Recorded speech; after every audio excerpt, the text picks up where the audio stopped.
So thank you for having me here. This is a real honor. And what a beautiful place this is. This is like, as soon as I walked into this room, I'm like, I want to move here.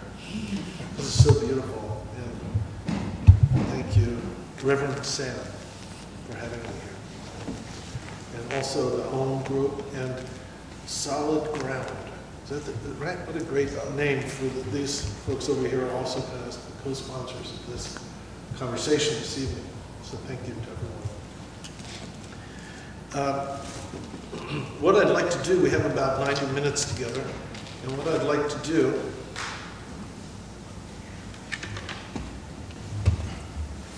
is, the title of this discussion this evening is Awake at Work. Why, can you speak up a little more? Okay, I'm going to bring this up here and speak up a little more. It's a good sound system, by the way. Good? Better? Okay. You know, why is there so much interest in this act of mindfulness meditation in organizational settings? And I'd like to go over a little bit about that.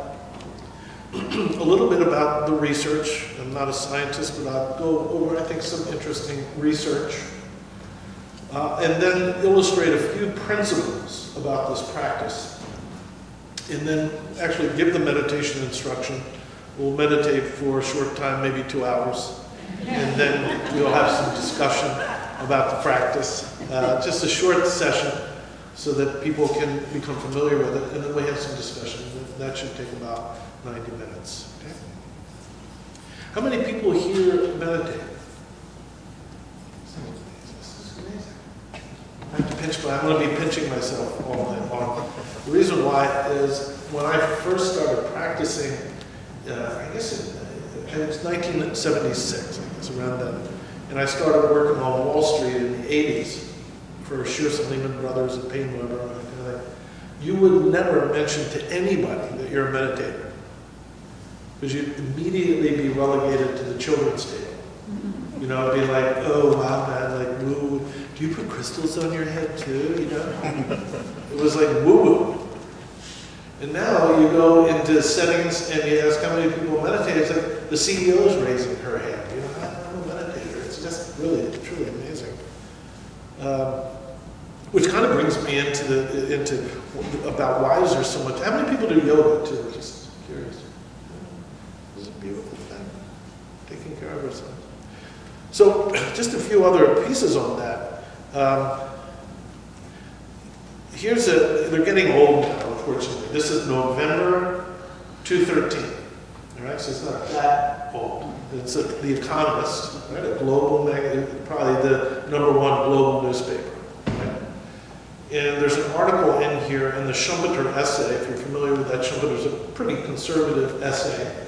And it contends in there that up until this point, the underlying spiritual principles that underlie capitalism pretty much came from Amsterdam. That's pretty much where we get our spiritual Christian values that underlie modern capitalism. And what they argue in the essay is it looks like it's possible that in this new century, the emerging global capitalism, the underlying principles, spiritual principles, could be Buddhist. I said, The Economist. What's going on? I got to pinch myself. Right? And we'll get into why is that the case. It has a lot to do with technology. It has a lot to do with training the mind. It has a lot to do with the natural qualities of the mind, which are inherently decent and good, dignified. Here's another one. This one I love. I just love this one too. This is the New York Times, and the title of the article, this is just a year ago too. This is 2/14. Capitalism and the Dalai Lama. Now, it's the New York Times. We expect this. You know what I'm saying? But the author, so the article is basically arguing that the values that the Dalai Lama represents and expresses really are the vital values needed for capitalism to survive. Once again, same thesis. But in this case, the person who's writing it is Arthur Brooks. Does anyone know who Arthur Brooks is?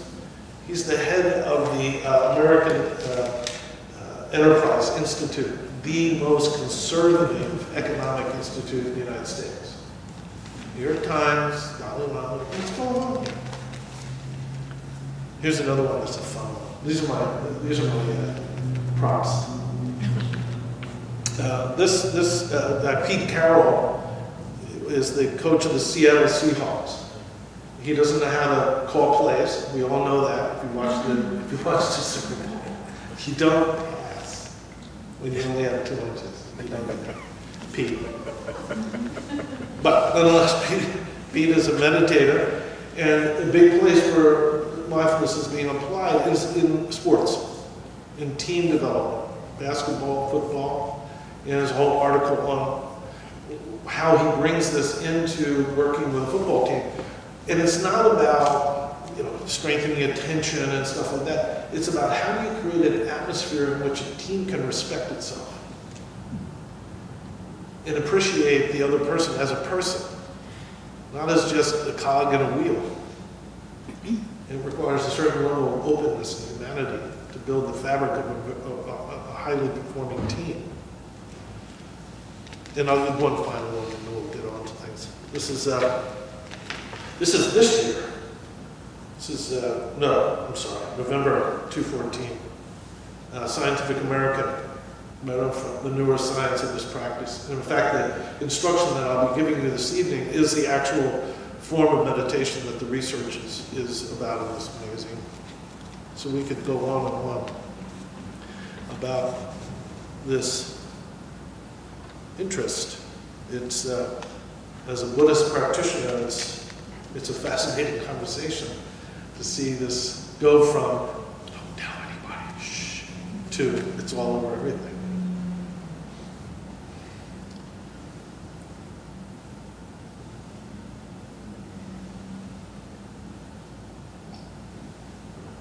So this practice is being, in the mainstream society, it's being used in sports, in hospital settings, in business settings. Leadership is an area where I do a lot of work. Tim Ryan, who is a congressman, has written a book called Mindful Nation on why this simple practice could actually do a tremendous amount of work for children in the classroom in terms of strengthening attention and health policy. And I could go into a lot of the research about this. I'll give you one, which I think is, I'll give you one piece of research, but I want to get into the human experience of this practice. This particular experiment, I love telling this because it's just so amazing in its simplicity. So this is an experiment that was done quite some time ago. They've repeated it several times. But essentially they took 100 information technology professionals, 100 of them, and they gave all 100 of them a flu shot. They taught 50 of them to meditate, and the other 50 didn't meditate. Over 3 months, the meditators meditated maybe 4 or 5 times a week, 20 minutes a session, a lot of meditation, but regular meditation. And the other control group did not meditate. After 3 months, they took a white blood cell count of all 100 people, and 100% of the meditators had significantly higher white blood cell count to resist the flu. 100%. And 100% of the non-meditators had a significantly lower white blood cell count to resist the flu. Now, remember, this is all they did. Is it? They didn't do anything else but this. This is the difference. How does that happen? What happened? How could just sitting still for short periods of time make a difference in white blood cell count? Well, as the researchers explained, anyone do technology here? IT? A couple of people? Well, one of the beautiful things about IT is no matter how well you meet the requirements of your customer, it's never good enough. Because if you meet the requirements, like, well, why isn't it faster? Why isn't it better? Why isn't it bigger? So it's the experience of a technology provider within large organizations is very intense. You have to do it quicker, smarter, faster, all the time. That level of pressure, when it happens to you day in and day out, day in and day out, begins to create what's called a siege mentality, where you begin to perceive your experience at work as a threat. Everything's a threat. You get an email, it's a threat. Everything is perceived as, is this a threat or is this a good guy? Is this a bad guy or a good guy? Now, the part of the brain that does that work, that tries to assess a threat, is the same part of the brain that regulates the immune system.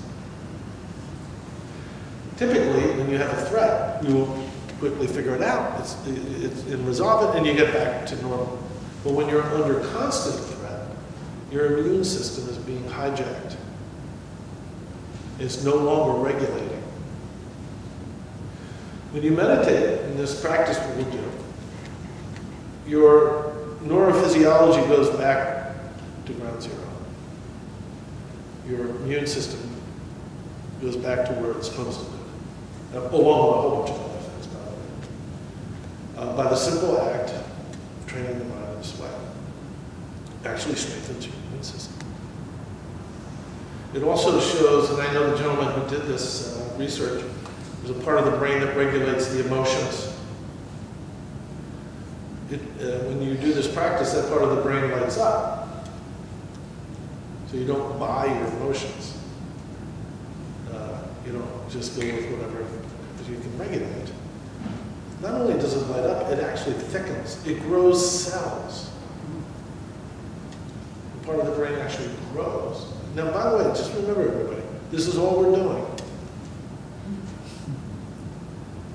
That's it. And you grow cells in the part of the brain that regulates the emotions.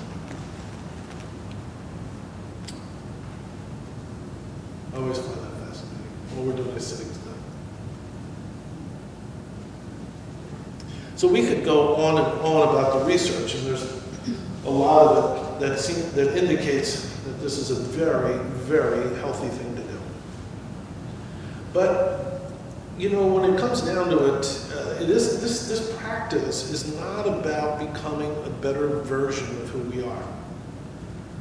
There's a big error. That if I do this practice, I'll become smarter, richer. My immune system will be better. I will be skinnier. It's not about that. It's about the qualities of our humanity that we reconnect with. And I would like to go in that direction for a few moments and illustrate some of the principles that is about the humanness of this practice. So I'd like kicking this part off with a story that I've been telling quite a lot, but I do enjoy telling it. I get to do seminars, as I will be doing this week at Shambhala. And people come to the seminars, and often the executives or the people there invite me to come to their company on occasion and teach meditation. And in this one event, there was a CEO there who, after it was on leadership, he came up to me and said, I really like this. I'd like you to come and teach my executive team to be mindful leaders. I said, come on down. He had started this company himself, a beautiful financial company in New Jersey, about 400 people. Beautiful, really beautiful company that he built. So I show up there Monday morning, about a month later, and we sit down, there's some coffee, and he says, this is my team, they're going to be in there, I want you to come in, teach mindfulness, maybe we can work with this. I said, fine. So we walk into his boardroom, and there's about 8 people sitting around the table like this. And it's 9 in the morning on Monday. And I'm like, and the CEO goes, I went to a seminar of Michael Carroll on mindful leadership, and he taught me how to meditate. And I think mindful leadership is really important. I want us to all be mindful leaders. Michael, take it away. And I'm about to inflict meditation on these poor people. This is not cool. So, I started talking a little bit, about mindfulness and my experience as a business executive and blah, blah, blah. And as I'm talking, the CFO's doing this.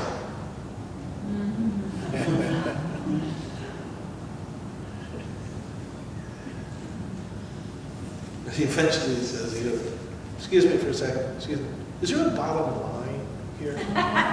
Is there a bottom line to this mindful leader thing?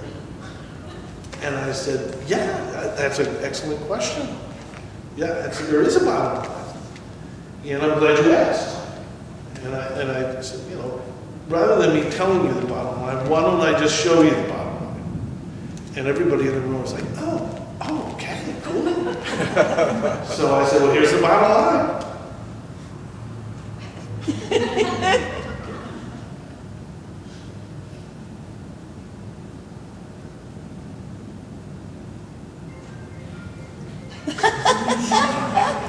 So I sat there for about 48 seconds. It's a smaller room than this. What do you think happened? Anybody? Fidgeting, yeah. They got nervous. People got really nervous.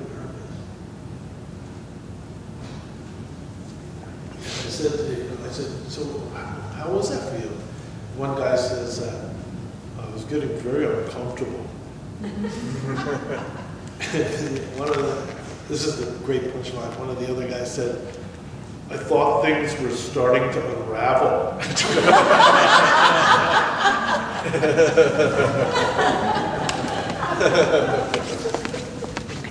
And I said, as I'm saying to you guys now, there's 48 seconds of psychological space. That's all we're talking about. And what happens?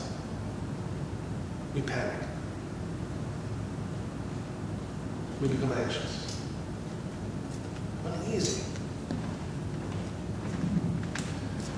So one of the core elements to this practice of mindfulness awareness meditation, thank you very much. One of the core elements of this practice is, can we be comfortable in our own skin?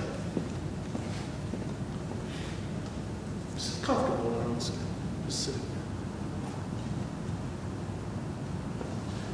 One of the elements of this practice of just sitting still, is we begin to notice we're panicking. So if I said, I'm going to sit here for 3 hours. By the way, all we're doing is going to sit here. There's no tigers in the room, no hand grenades being thrown, nothing. We're just sitting there. About 8 minutes in, for many of us, we're going to be like,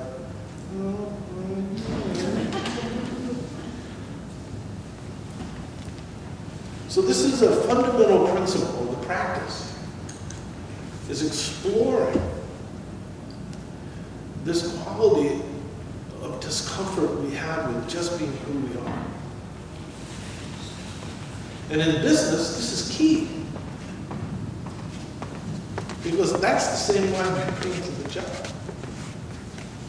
That's the same mind you're leading other people. Now this anxiety has been, in the Buddhist tradition, has been studied for 3,000 years. Where a lot of people, the very first thing the Buddha said was, life is suffering. And Westerners typically go, oh, that's a bummer. Who wants to be part of that religion? All the Buddha did was he sat down and went, he could have said, the first thing I discovered was I'm freaking out. That's all he's saying. There's something off about just being in our skin. And it's worth our attention. We tend to use all kinds of anesthesia nowadays to avoid this. be it television, little devices, taking drugs like coca leaf, which is really meant for your teeth. You know, you just take a little, so you don't have toothache, and we distill it down and stick it up our nose. All kinds of ways of numbing ourselves from our experience rather than actually looking at it. Now, the modern science has been investigating this panic. And as a Buddhist, it's fun to watch how it's done and the kind of conclusions are coming to. And I'll just bring you to one piece of research which I find sort of illustrates it perfectly. There's this gentleman at Harvard by the name of Matthew Killingsworth. You can go on TED. Anyone ever seen Killingsworth work? You should watch the TED Talk. You've seen it. What's happened with social research is typically in the past, the way we would do social research is we would collect data after human beings, after we do stuff. Analyze the data and figure out what we're doing. Now, with the technology, you can literally analyze human behavior as it occurs. You can literally see where people are going in cars, what they're doing, you know, that kind of thing. You can literally analyze as it occurs. So what Killingsworth wanted to do was to come up with a reliable social research approach to doing that. And he uses the social media phones you have to answer questions. In any case, yeah, he's found a lot of findings, and the research is still unfolding. But I want to bring your attention to one of the key findings that he discovered. Now, essentially, what he found, and then these numbers, you know, it's like 48.7, but I want to say 50%. Okay, so trust me, I'm not going to get into all the little data pieces. I know there's scientists out there, and I apologize. I always get in trouble with scientists. I was literally in Boston doing this talk, and one of the researchers was in the room, and he goes, "Excuse me, I'm 48.7." I apologize. In any case, so generally, what Matthew found was that on average, human beings spend 50% of our time thinking about something other than what we're doing. Has anyone noticed that at all? I thought that was kind of low. Yeah, well, here's the thing. He actually, and this is the beauty of his work, is he maps it out very, very specifically what we wander on, right? So there's extremes. On the one extreme, one experience where we're like 100% not having the experience is in traffic. We're doing something. So if you're in a traffic jam, you are not in the traffic jam. You're whatever, listening to radio, thinking about stuff. Now, on the other extreme, there's something that all human beings do that they are 100% involved in. Does anyone want to take a guess what that is? Sleep? Yeah, sex. Yeah. You're there. And if you're not, you should be. and there's everything in between. Everything in between. But on average, we spend 50% of our time thinking about something other than what we're doing. Now here's where the proverbial dime drops. The 50% of the time when we're thinking about something other than what we're doing, 80% of that time, what we're thinking about is more distressing than the actual experience we're having. Thank you. We're authoring the very distress we're seeking to avoid. We're the author. So there's this meditation, which we'll do in a moment, begins to bring these ironies to light as human beings. And we're not really comfortable in our own skin. That we're actually inside our head, authoring our life rather than living it. We're rehearsing our experience rather than having it. We're relating with our version of each other rather than actually who we are. These ironies begin to become very apparent through the practice.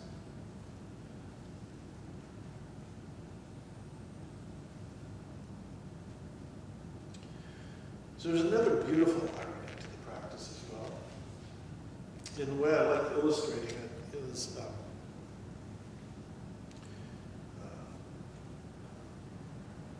the Olympics and how uncomfortable the Olympics make me. And it probably makes you uncomfortable too. And I'll tell you why. It all happens during the ice skating period. We all know this. Two beautiful young people come out on the ice. Maybe they're 17 to 19, somewhere like that. They've been working their entire lives for this moment. 56 million people are watching. And they're on razor blades on the slipperiest part of the surface known to humans. And some music starts. And they start dancing. It's beautiful. These are beautiful young people. Elegant. Passionate. And they start dancing. And we all know what happens. They go to the far end, about 38 seconds in, they go to the far end of the ice, and they start doing this. Backwards. And we all know, everyone knows what's about to occur, right? They're going to have to do the triple thing. And nowadays, the announcers get freaked out too. They go, oh my God. And we're all like, they go up. And they come down. If they come down, we're like, oh, they made it. If they fall, it's hell. I mean, for me personally, I can't watch it. My wife used to be a gymnast, so she's like, come in, look, they're going to jump. And they're not. Now, why is this so uncomfortable for us? The reason why it's uncomfortable is because these two beautiful young people are choosing to be utterly vulnerable. Completely vulnerable. Now, when we think of vulnerability, typically we think of it as a disadvantage or something that should be fixed or circumstances that should be otherwise. But what we begin to discover through this practice of mindfulness, awareness, meditation is that vulnerability is power. It's fundamental power to being human. Normally, we're uneasy in our skin. We're inside rehearsing our experience rather than having it. But the practice teaches us how to come out. And when we come out, we recognize that being vulnerable is fundamental to being human. Has anyone here not noticed that you're vulnerable? Has anyone noticed, is there anyone here who does not have a broken heart? It's always 100% for social scientists, just to let you know. In the practice, we make friends with this. It becomes real, and we begin to notice that it's actually healthy. It's not a mistake. It's not a problem. It's actually healthy. And it's from this vulnerability that we begin to express confidence. Those young people who are jumping up in the air, they're not jumping up out of weakness. They're jumping up out of confidence, out of some level of humanity that is brave and open and vulnerable. And these qualities of the mind are natural, utterly available. But we have to stop rehearsing our lives and actually live them in the practice, because it teaches very gently how to do that.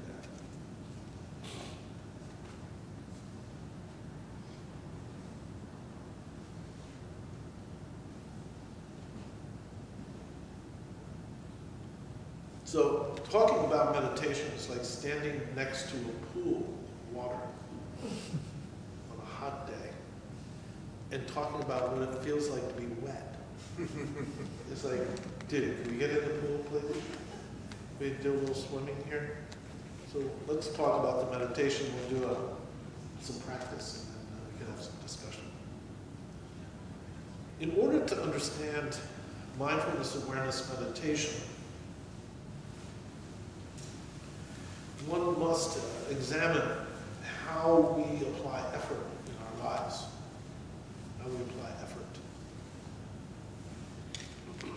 Normally, we apply effort in order to achieve things, to get stuff done, to get somewhere, what I call the effort of getting somewhere. Now, this effort of trying to get somewhere, there's no problem with it per se. But there's a quality of this effort of trying to get somewhere that has been kind of marbleized into our kind of cultural and spiritual presence in a way that we're probably not aware of. And this starts very, very young, very early in our development. And the way I like to illustrate it is recollecting what it was like to be in 6th grade. I think that's when you move from the, gee, isn't this fun just being a kid, to like, uh-oh, I have acne phase, you know, like something shifts at around 12 or something. I don't know. But if you remember when you were in 6th grade, how many people remember when you were in 6th grade? Okay. You remember where you wanted to be besides at recess? You remember where you wanted to be when you were in 6th grade? Grown up. You wanted to be in 8th grade or grown up. You wanted to be in 8th grade. That was where the cool people were, right? And then you get to 8th grade and you're at the top of the heap, but you've been tricked. Because all the cool people went to high school, so you're still a bit of a loser because you're still in grade school. So you finally graduate and you go to high school and you're tricked again because you're freshman. And when you're freshman, you know, you want to be a senior. It's like the cool people. And then sure enough, you become a senior and once again, you're tricked. Because you're still in high school, you're still a bit of a loser. Because all the cool people who grew up and went to college. Nowadays, if you're a senior in high school, you pretend that high school is some kind of thing that's velcroed itself onto my neck. It'll get off at some point. I'm already in college, so I have a car, whatever. And nowadays, in college, it's very painful to witness. I get to lecture at colleges. As soon as you get into college, let's go. Let's graduate. Let's speed past our education rather than have it. Let's go. Let's get somewhere. Get a job. Get the internship. So this quality of always trying to get somewhere, this quality of effort, is very much marbleized into who we are. Now the second quality of this effort is not only are we trying to get somewhere, we're trying to get there fast. And there are many examples of this that we bump into all the time. For many of us here, the most common one for many of us, maybe not everyone here, is when you turn on any one of your devices, computer or your phone, a little circle goes like this. Everybody familiar with the little circle? Goes like this. And about 13.8 seconds in, it's like, what is that? I deserve another experience, not this experience. Let's go. I want to get somewhere fast. I like telling the story about Starbucks. Even though Starbucks does suck a lot of profit out of small communities, I like Starbucks. I think they do a great job. I apologize. Particularly when I'm up in the Northeast, I have to be careful. This is New York, so it's okay. But if you're in Maine, you say, I love Starbucks. It's like, ooh. In any case, you get in line to get your Starbucks, and there's always somebody, maybe 2 or 3 people up who have to design their coffee. You know? I'm an Irish guy. I just want coffee. It's like, Nothing special, just coffee. Put it in my hand. I'm a happy guy. Just give me the coffee. But someone's up there designing this, like, I'll have a decaf cappuccino with 2 decaf espressos. No, make that a triple. You know, and I'll have 2% milk. No, make it skim. And you're like, dude, I just want my coffee. And I watch my mind get angry. You know, and it's hilarious. I just love it because the arrogance of my impatience is hilarious. It's just so much fun to watch. But the reason why I tell this story is many years ago, an associate of mine called me up in the afternoon and said, dude, I got to talk with you. Can you meet me up at Starbucks? I'll buy a coffee. In the afternoon, I don't drink coffee in the afternoon. I said, sure, I'll meet you up there. And I get up there and we get in line.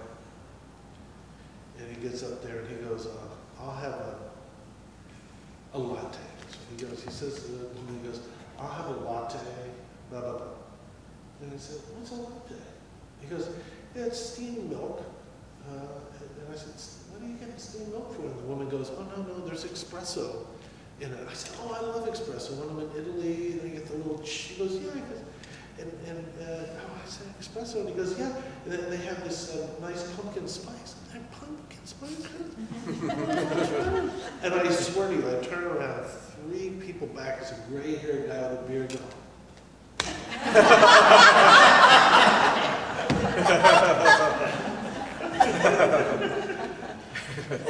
So, there's this quality of trying to get somewhere, and there's this sense of speed nowadays, even more than ever, when you get there fast, go. But the final piece to this is, we want to get somewhere, we want to get there fast, and when we arrive there, we want to be somebody else. We want to be skinnier. We want to be more loved. We want to be richer. We want to be more successful. We want to not be 61 years old.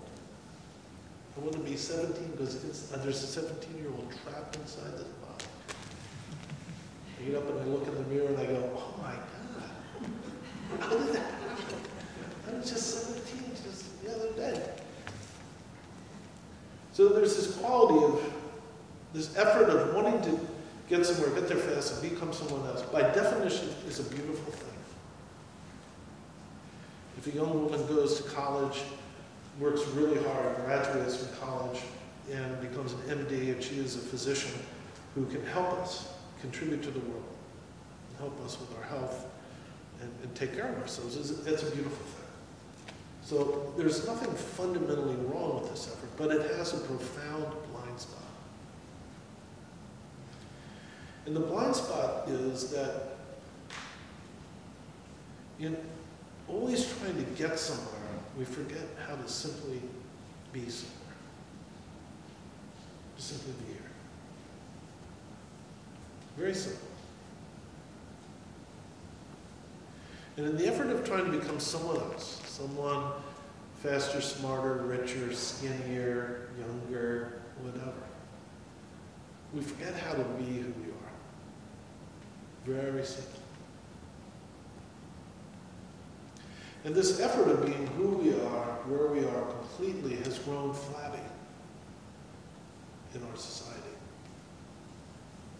And in order to reacquaint ourselves with this quality of being here, being who we are, we do this practice of mindfulness awareness meditation. In this particular, it's kind of like going to a spiritual gym. You have to do some push-ups in order to reacquaint ourselves with this effort.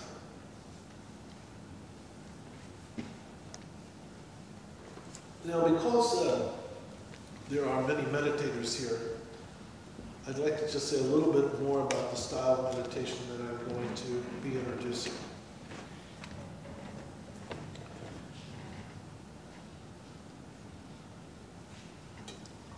Thank you.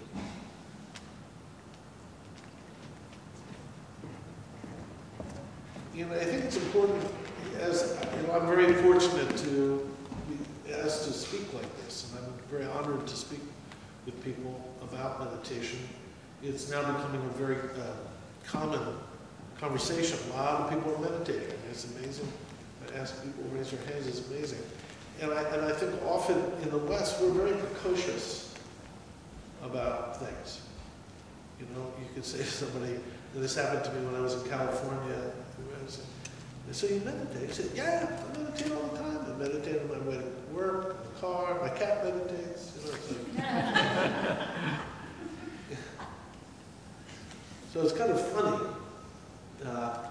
But from the point of view of understanding contemplative arts and contemplative disciplines that have been developed for thousands of years, and literally hundreds of millions of people have mastered them and handed them on, these are very subtle. They're very, very subtle. We're not used to that in the West. So I'd like to just define a few terms so that we understand what we're doing.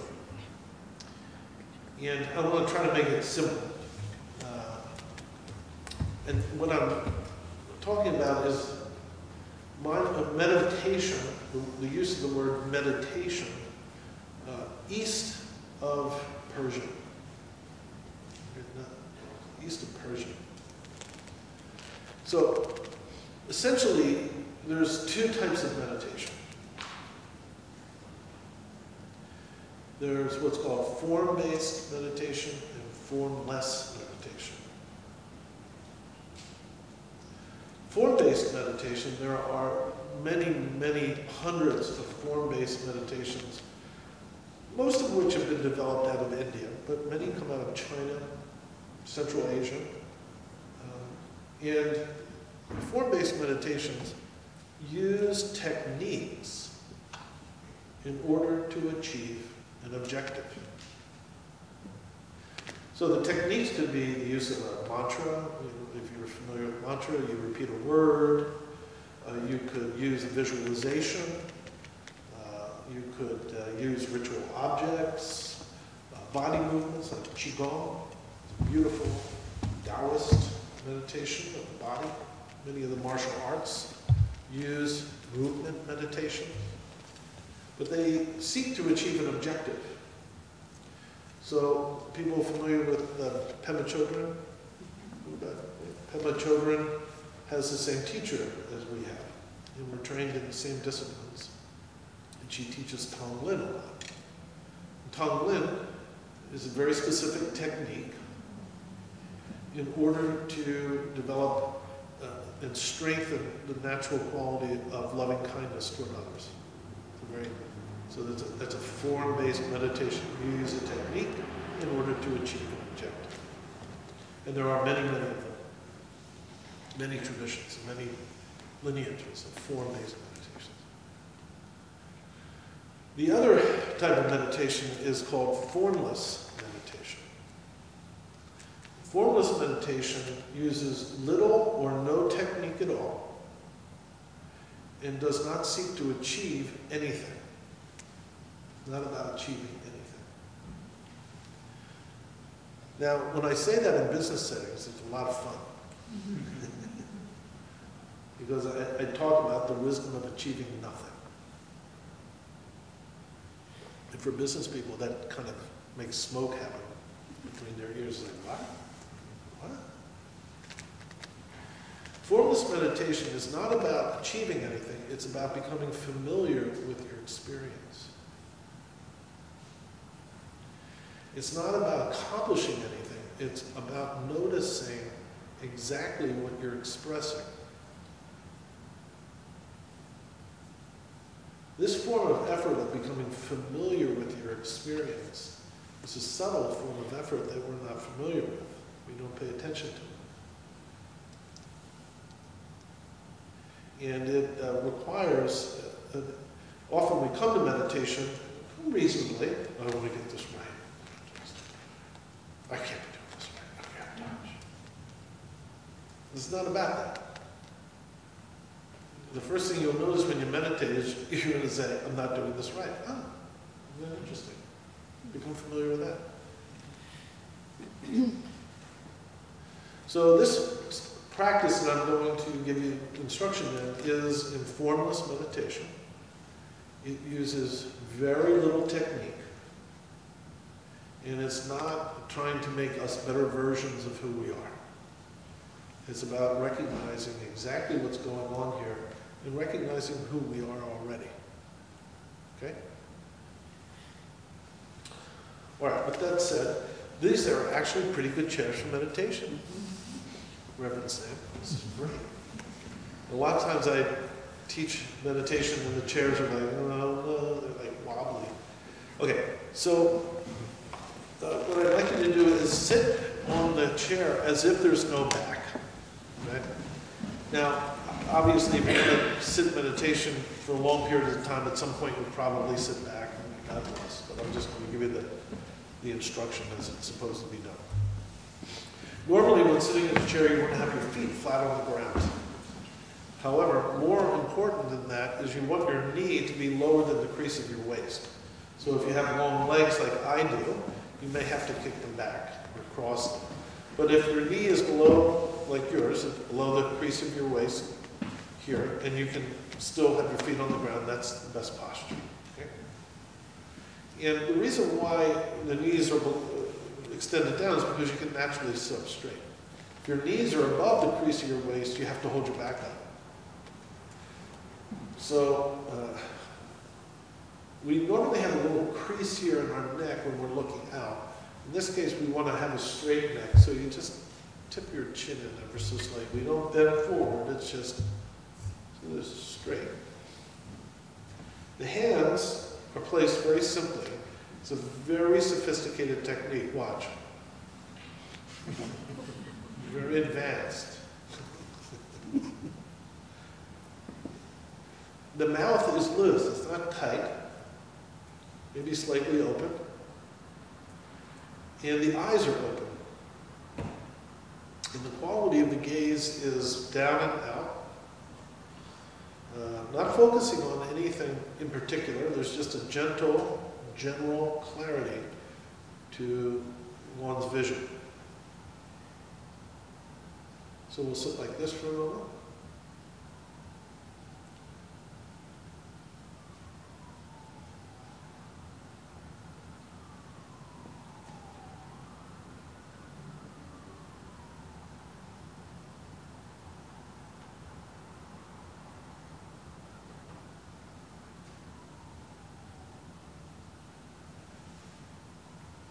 Now, as you're sitting here, you'll notice there's two things going on, basically.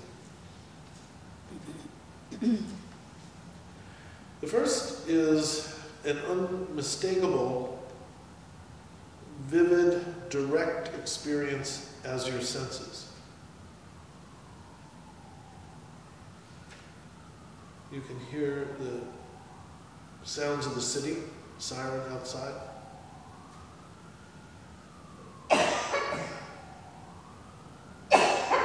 You can see the colors.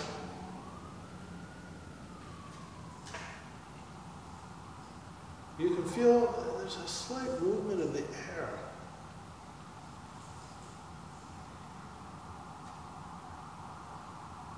So the first thing you'll notice is the direct vividness of just sitting here in this room.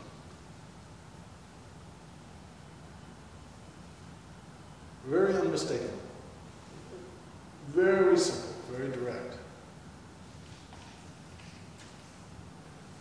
Now the other thing you'll notice that's going on is you're talking to yourself. There's a commentary going on. And in this particular practice, it really doesn't matter what the commentary is, so to speak. It's fun. There's really no problem with these two experiences of sitting in the room and having a commentary. In fact, it's exactly what we work with. And the way we work with this experience, which is quite familiar, is as you're sitting here, as soon as you notice your thinking, as soon as you notice it, you deliberately recognize that you're thinking by saying to yourself silently, thinking. And then you bring your attention to your breathing. And the way we attend to the breathing as we're sitting here isn't so much just a mental tracking. It's as much a physical attending to our breathing.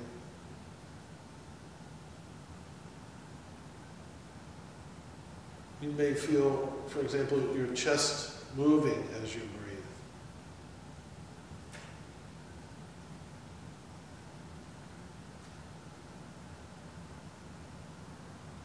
You may feel the breath on your lips or going in and out of your nostril as you breathe.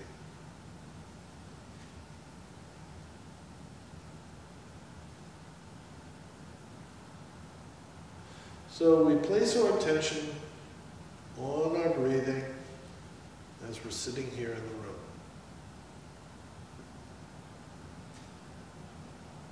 Now at some point, you'll notice you're thinking. As soon as you notice you're thinking, you label it thinking, and you bring your attention back to your breathing.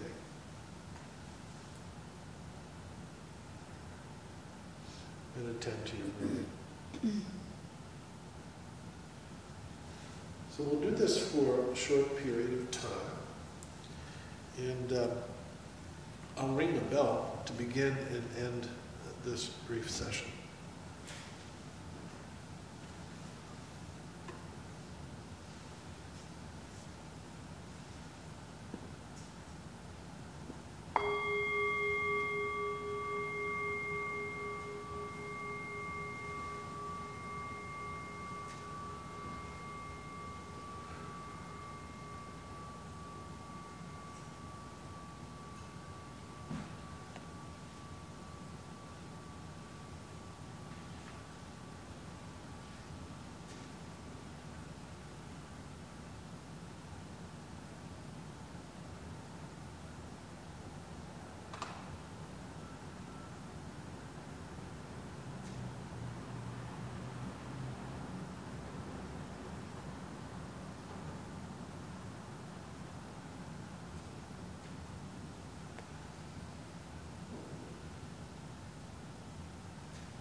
So do you have any questions about that instruction or observations about your experience?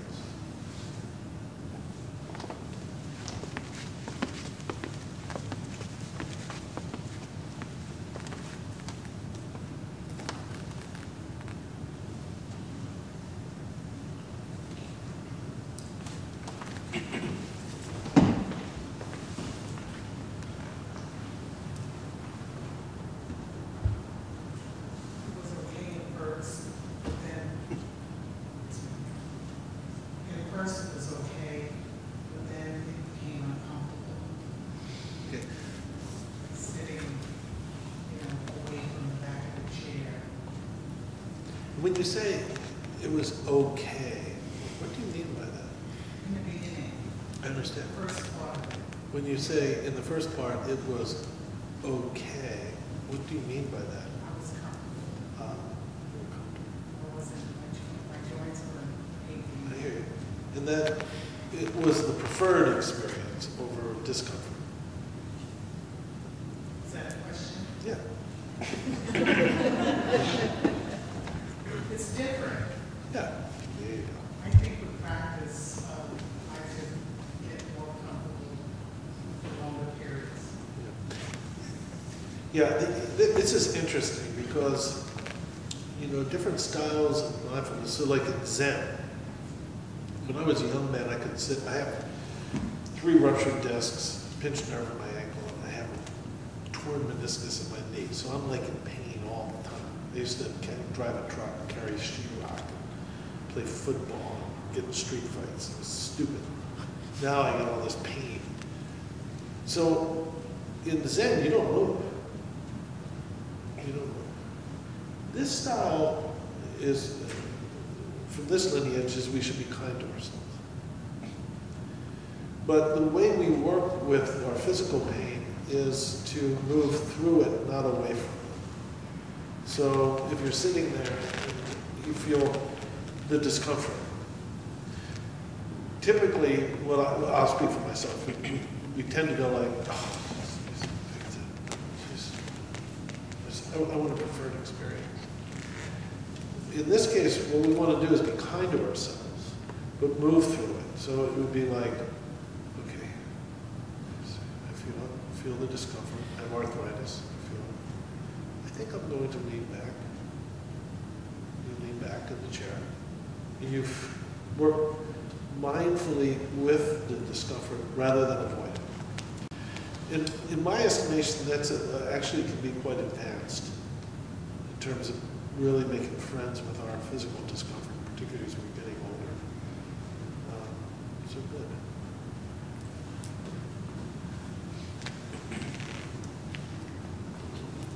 Any other questions about the instruction or observations about your experience?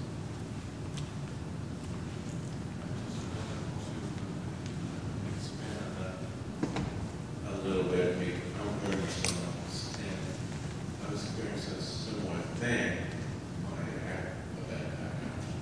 And I guess I'm wondering, is it acceptable or okay to, I was trying to meditate my way out of pain. Right. Would you suggest just not doing that? No. Once I leaned against the back of the chair, I wasn't able to relax enough to. And also, during the nose exercise, is that, would you scratch your nose? Yeah. Try to ignore the edge. I think this is, believe it or not, are important questions. I know it's like, do you itch your nose in meditation? That's a very advanced question. No, but it is, it's subtle in that first is the yoga disciplines are designed to stretch our body and get our muscles properly aligned and our whole thing aligned so that we can sit in this posture for extended periods of time comfortably. It's one of the primary reasons, outcomes of yoga is to be able to sit on the ground in a lotus position. You've seen it, the yogi sitting there. So you can sit there for a long period of time. Sit up straight. So many of us are not used to this practice, and we hold a lot of emotions in our bodies, a lot of tension. And you know, for me personally, I you know, used to drive a truck and carry sheetrock, move refrigerators, and now all of that's coming home. So we haven't really done the physical exercises so that we can sit like this for extended periods of time. So with that said, do yoga if you can, right? Stretch the body. But if one commits oneself to this practice, you're going to want to get comfortable with some posture. I have 3 ruptured discs, so having something supporting me in the back when I do long sessions is, I gotta have it, you know. So I think explore it, but again, as I was saying to our friend here, as you explore it, don't avoid the suffering, like meditating our way out of it. Be kind and gentle to the experience, and find that place where you can be comfortable. Now, if we were doing this in a session, we would do walking meditation as well. So you get up every 20 minutes, get some circulation going, you know, so it isn't like you're going to sit here for 5 hours or something. So I think just explore it and sort of find that balance, you know, particularly in the beginning, just sit 10 minutes a day. It doesn't have to be anything too rigorous. Now, as to itching the nose, I tend to be myself quite a fidgeter, you know. And the key is, and I think this is the way to go. The Zen dudes, maybe you want to say something, the Zen dudes would disagree. Our style in Tibetan is called flop dog. We're flop dogs. We sit for long periods of time like this. We're Zen's like this. Oh, don't move. Oh. So the issue here then is if you're going to itch your nose, itch it really, really mindfully. So here, I'll show you how not to do it.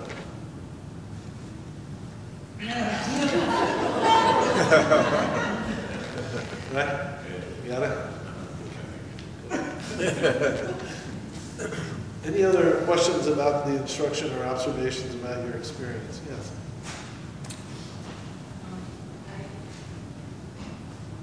I found it really hard to keep my eyes open. Why?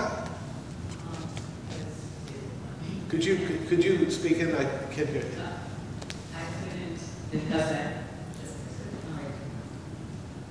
I couldn't keep my eyes open during the whole time because my eyes would run, or I would, I couldn't feel the total experience unless I closed my eyes. You couldn't feel, quote, the total experience, and quote, what does that mean?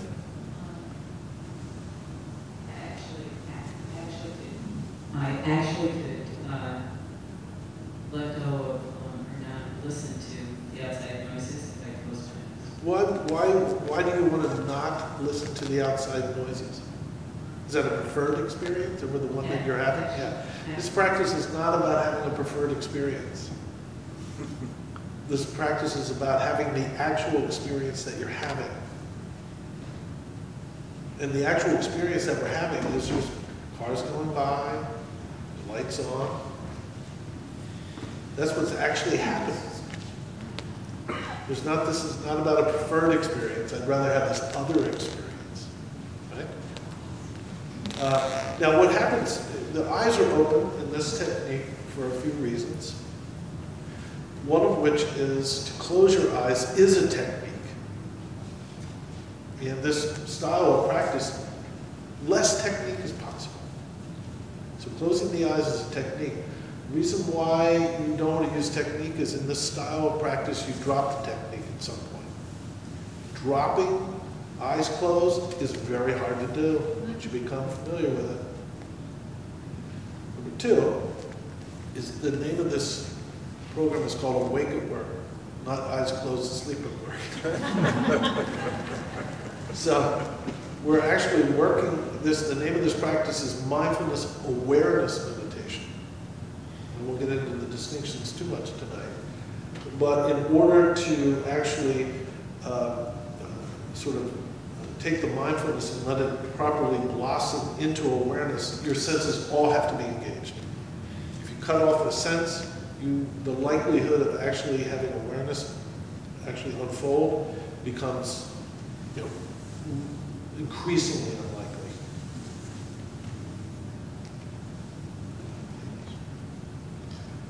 Hi, my experience was I didn't have any physical discomfort, but as the meditation was getting longer, mentally I felt in the beginning, I mean, I guess your experience, whatever it is what it was, but I felt like, am I supposed to get deeper into the meditation as it went on? I found I was drifting as it went on. Like space, like going off Thinking of, about other things, you know, because maybe I have to start with shorter ones. And, I don't know. right. This is important because what we tend to think is that I shouldn't have been wandering off.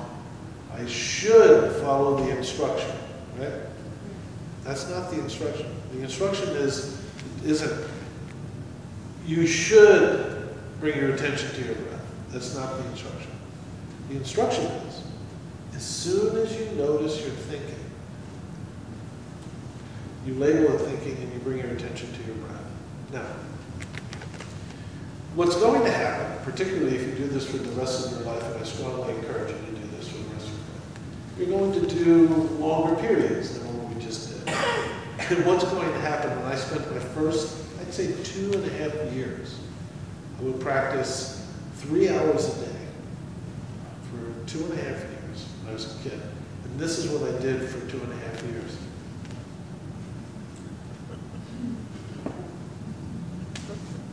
My meditation instructor said to me, "Do you ever come back to your breath?" So the issue here is not so much that we shouldn't space out. What we're really working with is our attention. What is noticing that we space out? That's what we're working with. We tend to get fascinated with the display of the mind. So speedy, I'm thinking about all the stuff, what's going on. I want it to behave itself. I've read that it should slow down and behave itself and be still. If it doesn't, I'm going to take a pill. Right? Meditation is actually more about what is noticing the display. It's stabilizing. Say that again. Meditation is more about what is noticing the display, not the display. You're not going to, the mind moves. It's always going to move. And it moves in different patterns depending upon what's happening. I was just about to say, if a bomb went off, we'd all go, the mind would move very quickly, as it should. So the issue is what's noticing. And often what happens is we're very hard on ourselves. I suck, I can't bring my mind's all over the place, meditation's not for me, you know, that kind of thing. Of course you space it out. That's what happens. Yeah.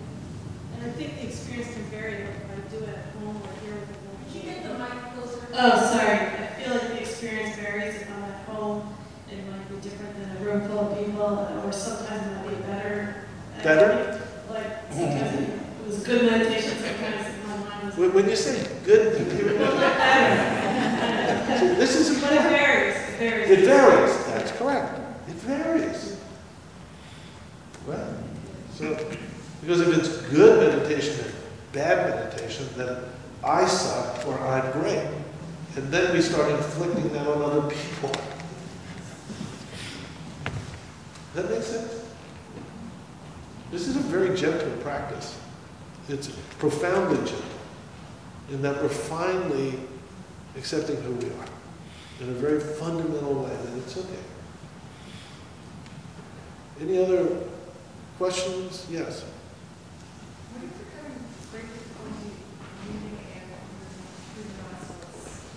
I'm going to have to wait until you. Wait. You should wait for the microphone.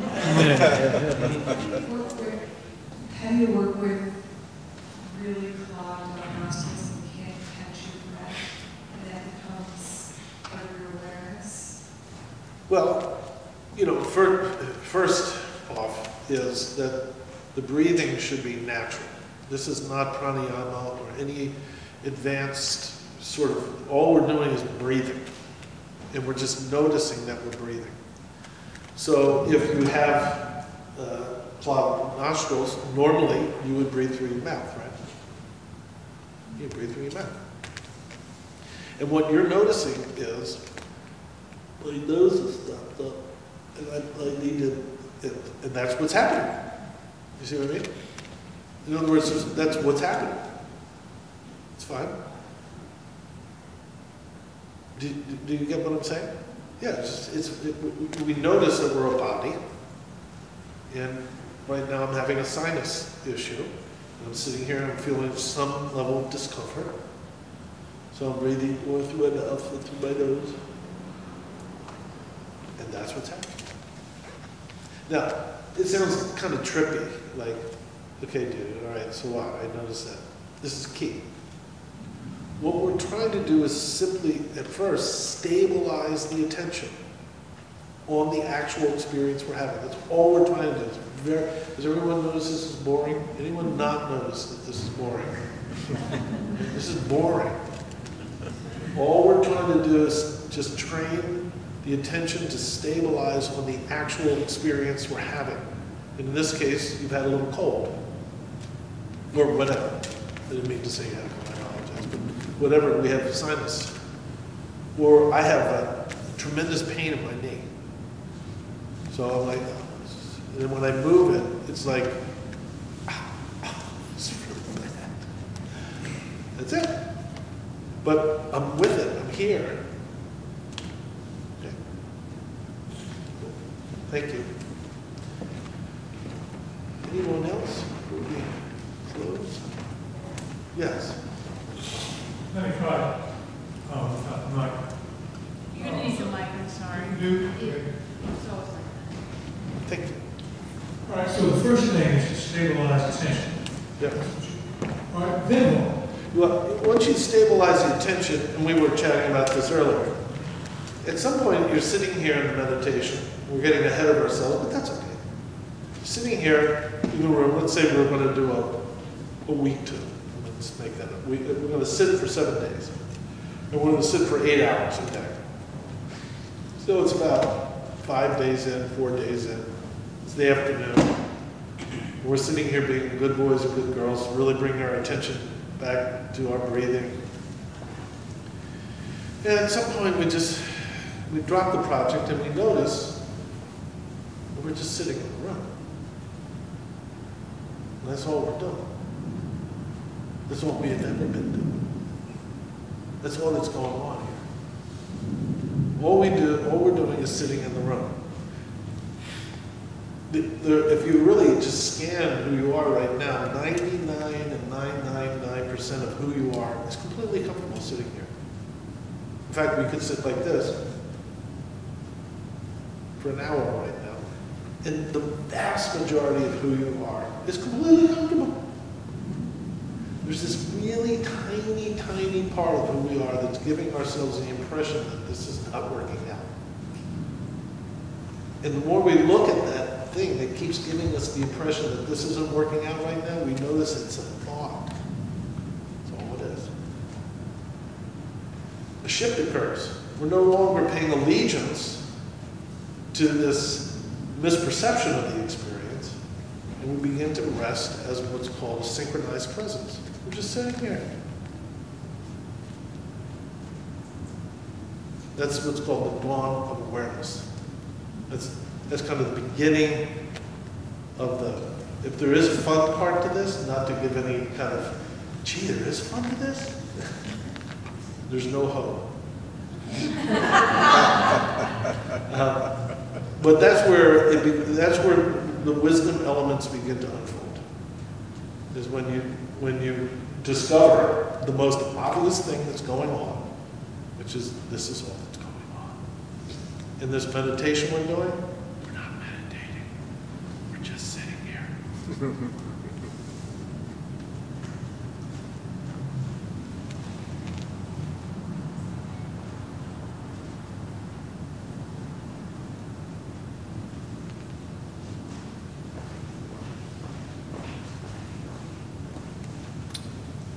Sorry, just just one more question. You should be sorry. I have a question not about the experience, but I was just wondering about her history, how you became interested in your mind about meditation. It sounded like you said you did it from a kid, worked in meditation, Buddhism. Yeah. How did it develop? Yeah. Yeah. I actually have studied theology and philosophy. I have degrees in theology and philosophy, so I studied informally in college.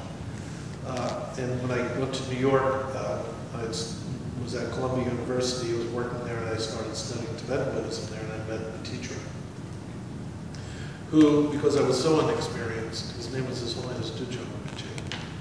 Because I was so inexperienced, he suggested that I go find this teacher called Trungpa Rinpoche. So I went and I found Trungpa Rinpoche, and I went to the Buddhist seminary. And to study with Trungpa Rinpoche is a pretty, it's a pretty big deal, particularly in a cloistered setting, in a seminary setting. So that was a pretty big deal. Okay. I was studying with the master, tantric master. I graduated from seminary. That's a cool bit. That was happening. So I went up to ask, had an interview with Trungpa Rinpoche at the end of the seminary to ask what I should do. I figured, he'll say, maybe you should go on an extended retreat in a cave. You study, very advanced text because you're a very refined student, very advanced. Or maybe he would tell me to be a monk or go study with the Karmapa, because an advanced student like me should be around very advanced beings. So I get my interview comes up, and I say to Rinpoche, I gave up my money, I'm here, I'm dedicated, I gave up my apartment, I'm ready to go, what should I do? And he looked, for those of us who know Rinpoche, he just looked over his glasses and he said, go get a job. And I'm like, I'm so arrogant that I'm assuming that he's mistaken me for someone else. I'm telling the truth. So I'm like, okay, let me explain again. Because he missed it. So I go blah, blah, blah, blah, blah, blah, blah, blah, blah, blah. And Rinpoche just looks at me and he goes, you can do it, give it a try.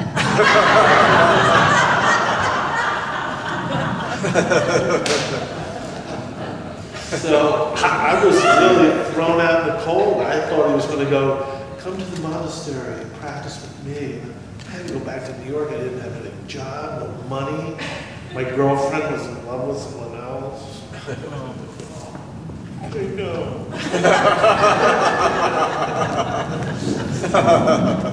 So I went back and got another degree and got a job on Wall Street. And the key to that is my spiritual aspirations really were just my naivete about what was sacred.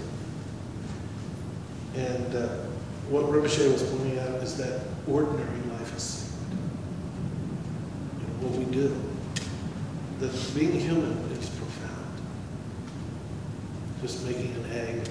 And this is it, ladies and gentlemen. This is a big deal. That this is occurring. You don't have to go live in a cave. You don't have to become a monk.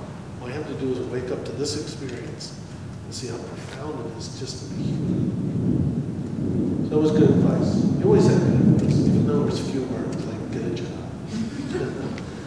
So that's how I was very fortunate to have been trained by him and then worked in pretty senior jobs at Wall Street and Disney and blah, blah, blah. Well, it sounds like we're being called to go out into a wild storm. So I'll say one, is there any other final comments or stories or questions? I have a question. Oh, sure.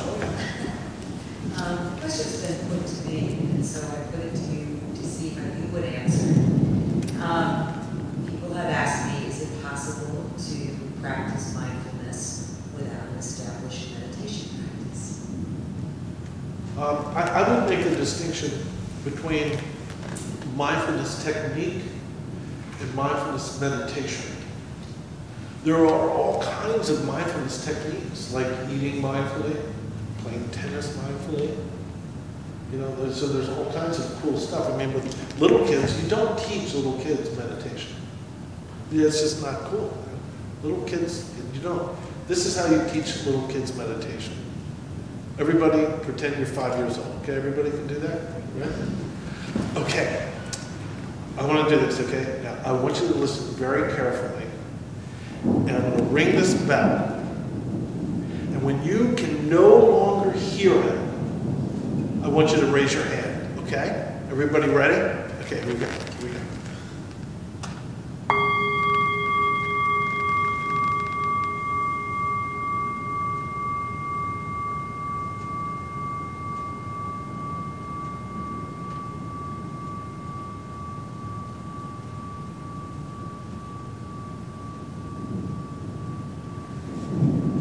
No, only see someone in the room with that one like this.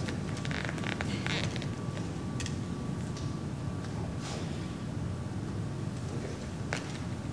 Wow, you did really, really well. Let's try that again.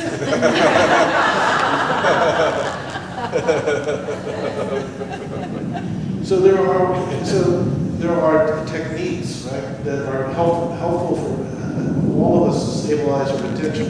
But here's the thing. People in the West want to get out of this.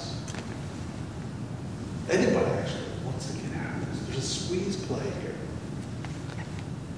Do I really have to do this? Isn't there some other way I can do this? Isn't there some way I can slip through this and say that, hey, I'm being mindful? Because we don't want to be honest about our experience. We don't want to be honest. We're terrified of our experience. That's how I present these teachings. I'm not presenting these as a way of like, yeah, we can all be mindful. Eat our raisins mindfully. It's good. This is about overcoming.